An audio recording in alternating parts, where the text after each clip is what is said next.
শিক্ষার্থীদের কোটা আন্দোলনে ছড়িয়ে পড়া সহিংসতা ব্যাপক আকার ধারণ করে যাত্রাবাড়ী, উত্তরা, মিরপুর, মোহাম্মদপুর সহ গোটা রাজধানীতে। আর এই সহিংসতায় শুধু শিক্ষার্থী ও সাধারণ মানুষ নয়, হতাহত হয়েছেন আইনশৃঙ্খলা বাহিনীর বহু সদস্য। নাইম আল জিকুর রিপোর্ট।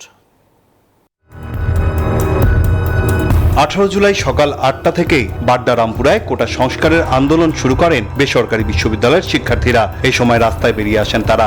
এক পর্যায়ে তাদের এই আন্দোলন রূপ নেয় সহিংসতায়, যার শিকার হন রামপুরা থানার এসআই অনুপ বিশ্বাস। বর্ণনা দেন সেদিনের ঘটনার। 3-4 জনের মিলে অ্যাটাক করে ধরে ফেলছে আর কি এরিয়া, আর ওদিক থেকে লোকজন আগায় চলে গেছে।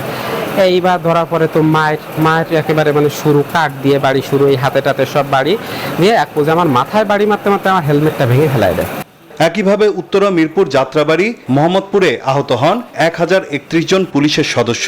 এদিন সহিংসতায় বিজিবির 52, আনসারের 98 জন আর র্যাবের 100-রও বেশি সদস্য আহত হন। হত্যা করে যাত্রাবাড়ীতে ঝুলিয়ে রাখা হয় এক পুলিশ সদস্যের নিথর দেহ। নতুন এক্সপেল এর নতুন ফর্মুলা আরপিএম এর ডুয়েল অ্যাকশনে ঘরের মশা বাঁচবে না, বাইরের মশা আসবে না।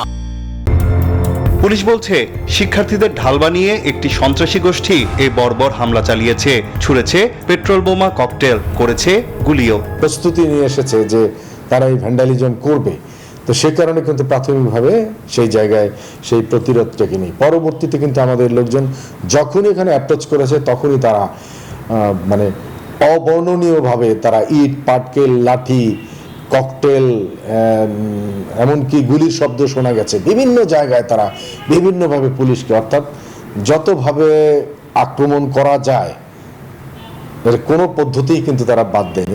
এসব ঘটনায় মদতদাতা, অর্থদাতা সহ প্রায় সবাইকে চিহ্নিত করা হয়েছে, যার মধ্যে গ্রেফতার করা হয়েছে 2000 অভিযুক্তকে। পুলিশ বলছে, এই হামলার জন্য রাজধানীর পাশাপাশি এর আশপাশের এলাকা থেকেও সন্ত্রাসীদের আনা হয়।